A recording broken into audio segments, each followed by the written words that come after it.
legal counsel to direct the Ghana School of Law to admit all 499 students who received the pass mark of 50% at the recent law school entrance exams. The first Deputy Speaker of Parliament, Mr. Joseph Osei-Wusu, further directed the Attorney General and Minister for Justice to ensure that this resolution is carried through. Very clearly, we are not satisfied with this introduction of a new rule after the exam. Clearly, we see this as wrong. The motion is adopted. The Ghana General Legal Council is hereby directed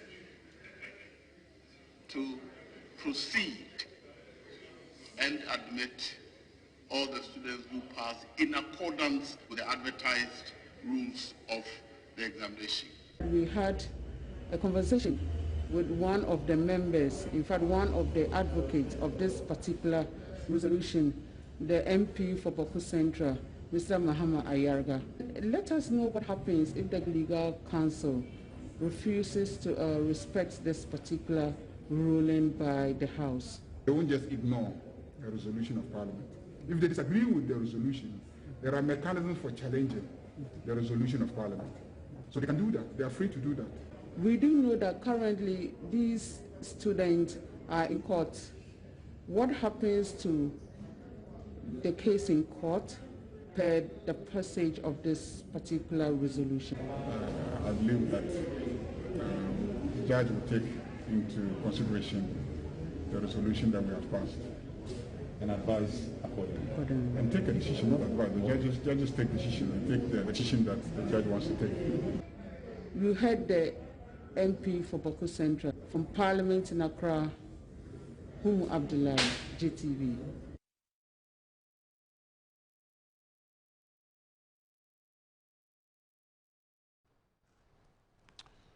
Moving on, Ghana may be clinching the top spot as the lead gold producer in Africa, but underhand dealings in the industry is biting revenue inflows hard.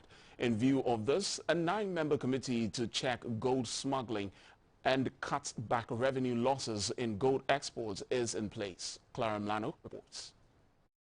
Whereas the Precious Minerals and Marketing Company, PMMC, is mandated to vet every gold bar that leaves the country, the inconsistency in receipts in gold exports is an indication of gaps in the sector. The identifiable cause is the Ghana artisanal small-scale mining sector, said to be contributing about 40% of the country's total gold production. Ghana's porous borders have become the best route for the illicit gold smuggling abroad. Some stakeholders are of the view that the 3% withholding tax is the cause of the gold smuggling problem, which government must rethink if it wants to succeed. The 3% threshold that we've put on the withholding tax, and that is in a way putting people away from Ghana and wanting to smuggle to other neighboring countries to export through the corridor. What we've done is to also sit down with government. At the cabinet level, it's been discussed. Probably it will be sent to Parliament for the needed amendment to be made. And before that, we cannot sit for people to condone and connive and hide under this law and continue to smuggle. Made up of mining experts, the security and other relevant bodies, the Gold Smuggling Committee annihilates the rogues in the sector. In October, there was an operation to check gold smuggling. Immediately that operation took place, we saw a reverse trend where the export figures started picking up once again. And that gives us the confidence that with this committee in place to actually check this, we will be able to see that there will be a reverse trend of the gold coming back through official channels other than being smuggled outside the country. Mr. Christian Akomikisi is the head of the committee. He said with the appropriate measures and resources, the problem would be curtailed for the repatriation and retention of foreign currency earned from gold. A task force to support the work of the committee would soon be commissioned. For GBC News, Clara Mlano reporting. Highly publicized methods of journalists heighten awareness of the grave dangers that the media face around the world, and with over 70 cases of attacks on journalists recorded in the last 4 years and the declining standards of journalism, the Media Foundation for West Africa has held a forum in Accra to discuss media professionalism and safety of journalists. At the forum, the Executive Director of the Media Foundation for West Africa, Mr. Suleiman Abrahima, explained the rationale behind the meeting. In the last 4 years alone, we've recorded not less than 60 incidents of attacks against journalists. And these are incidents. Therefore, if you are talking about the victims, there will be more, because sometimes a particular incident may affect more than one journalist. I think what we need to do is to continue to have a conversation, brainstorm, share ideas, dialogue with stakeholders to be able to find a solution to these problems. The chairman of the National Media Commission, Mr. Yabuedu Ayeboafo, said the media is a great tool which can be used for both good and evil. He cautioned journalists not to trample on the rights of people when discharging their duties. The work that we do is capable of both good and evil. And if we want to serve the interests of our people, then we should be good. Because it is when the people find it very useful that they will support us. Your freedom does not mean that you should destroy the other person's destiny. And so we must weigh the things that we do and ensure that we have obligation for other people, even as we exercise our fundamental right. A discussant at the forum, Mr. Tanko Musa, a lawyer who's also a lecturer at the Ghana Institute of Journalism, said the theoretical nature of teaching journalism students does not make them professional. I think looking back at the training we have had, we have to be brutally honest. The way we teach ethics is so remote and theoretical. It is a very, very, very tricky and difficult situation, but I think we need to move beyond the theory and look at it in a more practical way. The program was supported by the Kingdom of the Netherlands and the International Program for the Development of Communication. Following the decision by the National Teaching Council to stop unlicensed private school teachers from teaching, the Ghana National Council of Private Schools is raising concern that if the Education Ministry insists on the mandatory licensing of private school teachers, it will increase the country's unemployment rate, given that over 80% of private school teachers in the country have only WASSCE certificates. The Executive Director of the Ghana National Council of Private Schools, Mr. Enoch Jetua, was in our studios earlier to share his thoughts on the directive. There has been a new regulatory bodies, let's say, act or authority that has come to stay. That is at 1023. Now, 1023 is saying that teachers who have not been, let's say, licensed cannot go to classroom to teach. And even if you read the Act 1023 section 79, it's criminalizing even a proprietor who will go ahead and employ anyone who has not been given the mandate to, let's say, work. But we are looking at the repercussion, let's say, effect and how this can be solved holistically. In a nutshell, most of the private school teachers, as you read it, are not professional teachers. Yes. And they've been contributing to support the work of education in the country.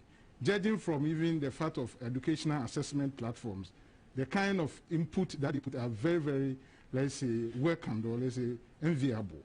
But we are not saying that they shouldn't be licensed.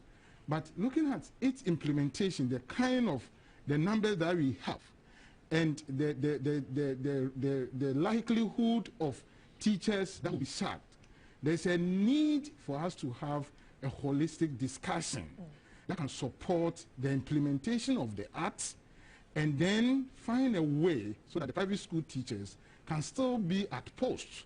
Those who have the desire to become professional teachers, there can be other avenues that can support them so that they can become professional teachers. Those who don't want to become teachers, then we can show them the exit.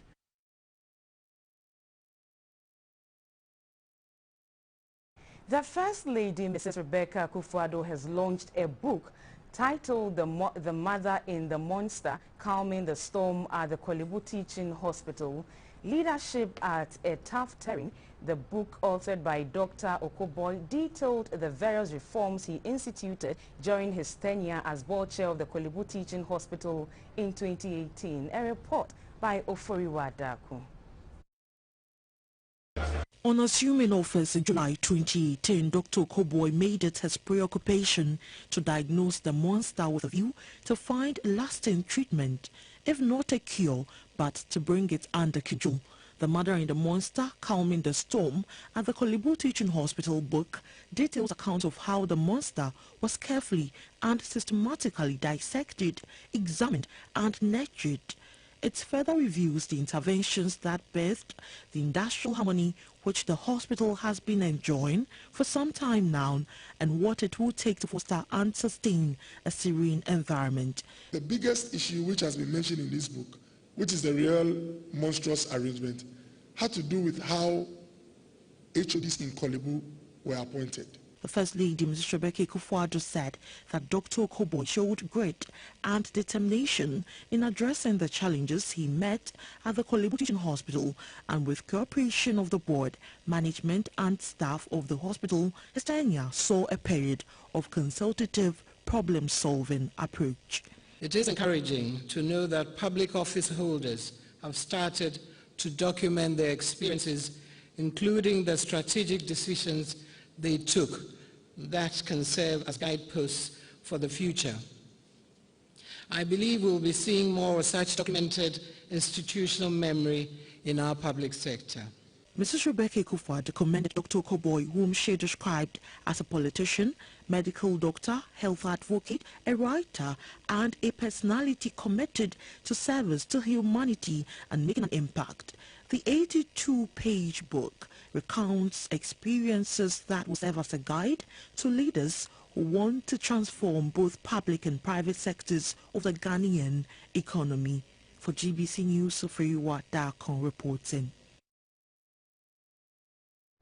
Tomorrow at 9:15 p.m., GBC News will begin a half-hour BBC program called Gist Nigeria. It is a current affairs program produced by the BBC and Channels TV. The reportage focuses on the stories behind the news and its impact on the audience. Gist Nigeria features analysis, studio discussions, and hard-hitting interviews around the key issues that matter to Nigerians and West Africa. Here's a sampling of what to expect tomorrow, Saturday, 30th of October, and every Saturday at 9:15 p.m. Gist Nigeria and get the lowdown on issues that really matter. You have the world at your fingertips. Check out the Nigerians shaping the future at home and around the world. What inspired the film was my life story. And hear from those voices without a platform. That I lost my brother. This is your country. Anything you set your mind to, you can bring to life. This is Gist Nigeria, a partnership between the BBC and Channels TV every Wednesday at 9 p.m.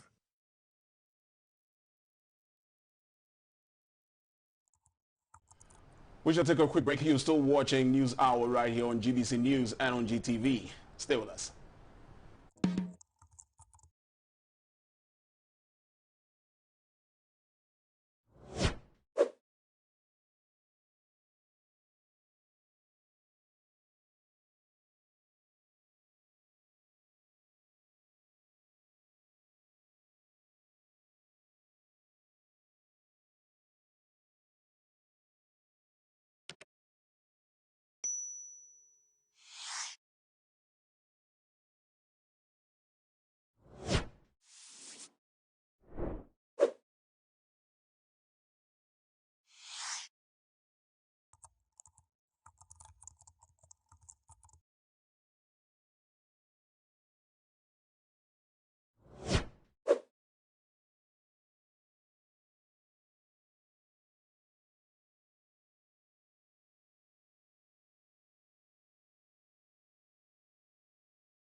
been in the dock for a while. Please permit me to serve him some water to drink. You promised to give me water. This water is coming from the gutter. It will make me sick. Your Honor, that is it. Due to the galamsey activities of the accused and his cohorts, they have polluted all our water bodies. See, this water is coming from our taps. They have destroyed all our forests, and above all, the activities are killing people. Mr. Eja, you have been found guilty of indulging in galamsey. And since you don't want to mention the names of your bosses, you have been sentenced to 25 years in prison. This is my judgment. Please, I'll talk. Mr. Francis is bad. Mr. Mountain is bad. Mr. Uzu, please, Your Honor, please.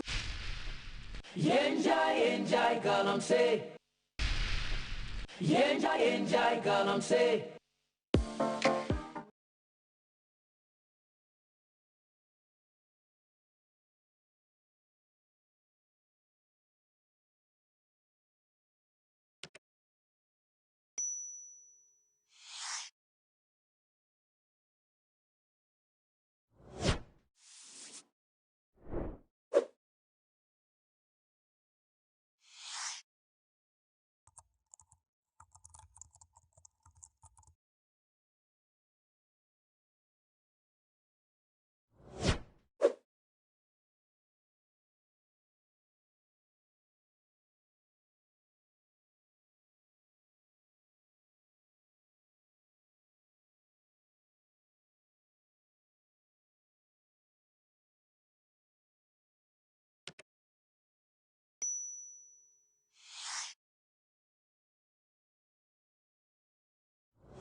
You're welcome back. Also in this bulletin, the Minister for Education, Dr. Osei Yao Edichum, says the ultimate goal of the government's free SHS is to increase Ghana's gross tertiary education enrollment to 40% by 2040 from the current 18%. It also aims at creating a mass pool of critical human resources for Ghana to be part of the fourth industrial revolution, which has almost begun. Dr. Edichum was speaking in Ashanti at the launch of the KNUST's 70th anniversary.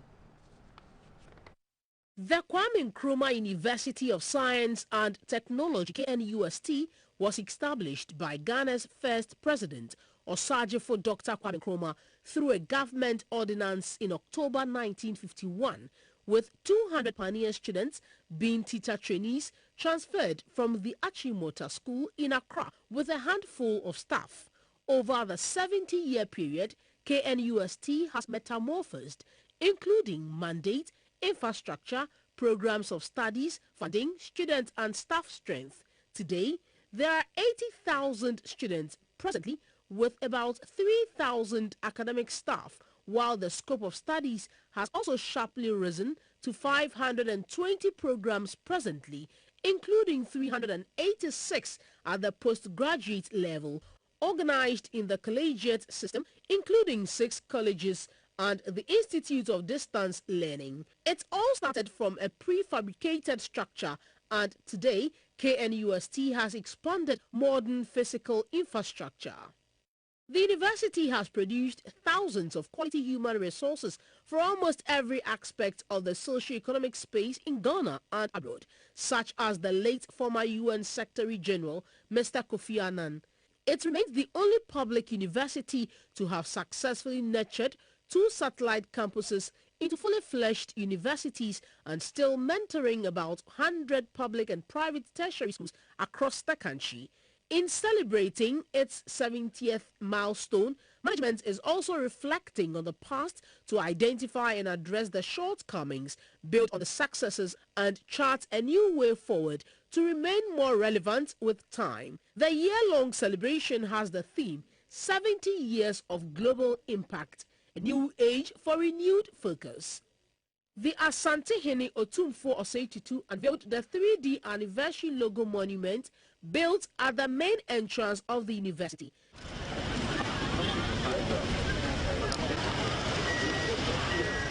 The Vice-Chancellor, Professor Rita Dixon, who happens to be the first female to head the university, took the gathering down memory lane and projected into the future. Guided by our motto, Nyansan Po Wasanino Bajuma, we have consistently been untying the knot of wisdom to the admiration of all. By consolidating our position in science and technology and innovation, by providing solid leadership in technological advancement in building our dear nation. The Minister for Education, Dr. Osei Yao Edichum, himself an alumnus of the KNUST, said government has prioritized reforms at the pre-tertiary education level with the introduction of the free SHS policy and a science, technology, engineering and mathematics initiative. The Asantehene Otumfo Seititu, who has been the university's chancellor since 2006, condemned encroachment on portions of the university's lands by some families, warning that he will not tolerate any trespassing by any group or individuals. If not for nothing at all, let us appreciate the foresight of our forebears in seeing a vision through the lens of science and technology. When our fathers gave these vast lands, the university had only 200 students. 70 years on, the university boasts of over 80,000 students. I dare say that 100 years on, a number of students could double or even triple. And every piece of land on this campus will be needed. Let no one perceive any unused university land today as waste.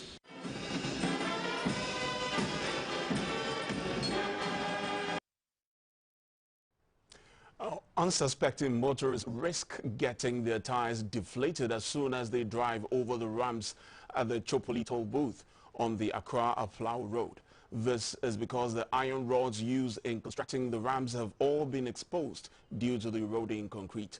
Our citizen journalist who recently plied the route found out from the traders that the situation has persisted for months. She says road users want this brought to the attention of managers of the Road Fund, Highway Authority, as well as the Ministry of Roads and Highways.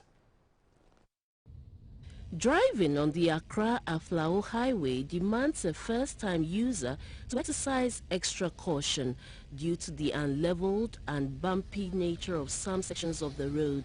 One comes across exposed iron rods at the ramps a few meters before and after the Chopoli toll booth. Drivers are compelled to meander around those parts of the ramps. However, plying the route at night could deflate the tires of unsuspecting motorists.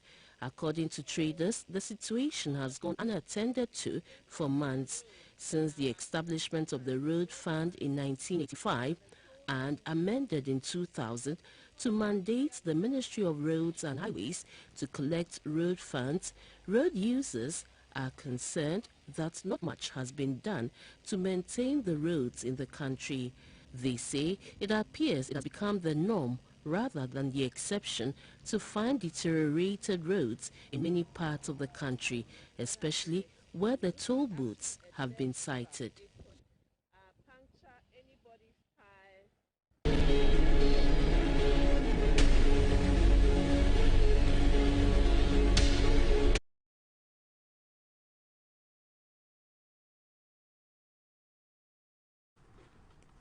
Hello, good evening and welcome. Time now for the business segment, proudly brought to you by MTN everywhere you go. I am Dorothy Ajaman. The 4th Ghana Business Summit has taken place in Accra. It is to promote open dialogue between stakeholders in the public and private sectors with focus on the digital economy. This is an activity that results from billions of everyday online connections among people, businesses, devices, data and processes. The founder of the Bell International Business School, Professor Kweku Etuahini-Jima, said the digital economy is hyperconnectivity, meaning growing interconnectedness of people, organizations and machines results from the internet and mobile technology, and therefore chief executives should employ digital skills to grow their business. Digitalization and strategy related to all these issues about it is a leadership issue. There's a knowing and doing gap in this country with respect to the organizations we studied. Knowing and doing gap. And that means that this is an important issue that we need to tackle. Yet, when you see the results related to the strategies they developed, the understanding, the definitions, the responses are quite low. A lot of CEOs haven't got the digital leadership capabilities and skills to actually move this agenda forward. So you have a situation where they probably put money behind this, but there's no marketing, there's no language actually to ensure that this happens in the organization. Regarding innovation, we studied people, executives in Ghana, South Africa, Kenya, and Nigeria. And there you find the same issue, that we think it's important, but there is no concerted effort to rethink the processes in the organization, to put in the governance systems, to put in the resources that are necessary for this to move, this agenda to move forward. The National Insurance Commission, NIC, has resumed its enforcement exercise to ensure that all commercial buildings are insured against fire. Officials from the commission pulled a surprise visit to some companies, hotels, schools and shops at Oyarifa, Aimensa and its environs near Accra to inspect the validity of the insurance cover on fire. Accidents involving commercial properties, including shops, have been increasing at an alarming rate in the last decade. It is mandatory for all commercial properties, either under construction or completed, to have valid insurance certificates to provide financial protection against legal liabilities arising from accidents, but most property owners have not been complying. As a result of the non-compliance with this provision, the NIC has set up a task force that goes out to sensitize owners of commercial properties in a bid to enforce the law. At a sensitization tour, the officials visited Special Ice Company, Mr. Smith Restaurant and Wanaki International School at Oyarifa near Accra. They all had valid insurance certificates for their commercial buildings, but the supermarket had nothing to show. The head, Marketing and External Relations at the Supervision Department, NIC, Mr. Charles Ansu-Denchi, said commercial building owners or occupiers must insure for a third-party liability, property damage, injury or death. On market fires, Mr. Denchi said insurance companies are willing to insure markets if the buildings are standardized. We are looking at all areas that the public have access to. So this sensitization is to let the public know that any place, may it be a shop, may it be a church, may it be an office, the ministries and the like that the public have access to, are supposed to have insurance for their buildings. GBC News spoke to some of the shop occupiers. Okay, what I know about insurance is when there is any fire outbreak in your shop or water outbreak, the insurance that you are paying to so comes in during that time, and then they also help you out. NIC is urging all owners and occupiers of commercial buildings to desist from engaging in illegal electrical connections. The exercise was in partnership with the Ghana National Fire Service and the Police Service.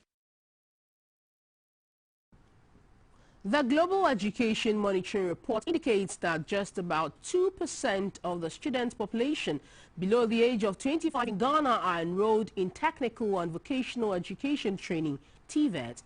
This, according to the Director General of COTVET, Dr. Fred Che Asamoah, is due to the overall disregard of the importance of vocational and technical skills development of the country's labor force. He was speaking on GBC News program Market Avenue. How does it translate into job? The person that will be able to learn and be abreast with mechanical and electrical and computer, that is the person that will be needed in the industry. That will allow local industries to be successful. Most companies cannot relocate into Africa is because they don't have the skills. Okay, if let's say now Toyota is going to set up, VW has set up, they need these mechanical, electronic and computer guys who are really good at what they do to make them successful so that they can improve on what they do, sell more cars, get more funds, expand and employ more people. So this is what is going to translate into jobs. We're talking about health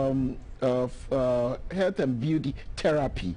When we can get majority of this who know what they are doing, a lot of people travel out of this country just for these services. Yes. And we have foreigners who are also perform these kind of jobs. That is when, if they can get these skills, that's what is going to translate into jobs.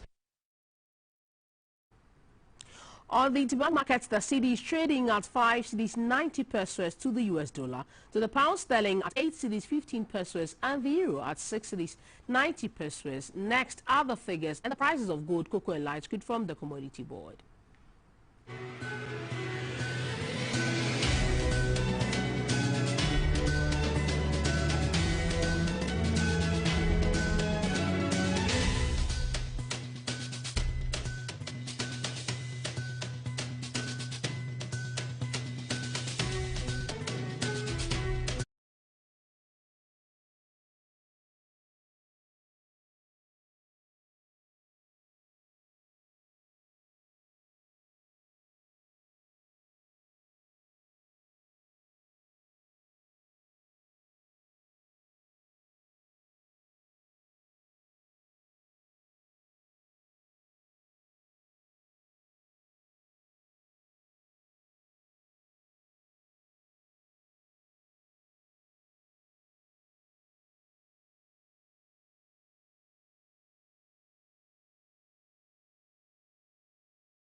And that's it for the business segment. Proudly brought to you by MTN, everywhere you go.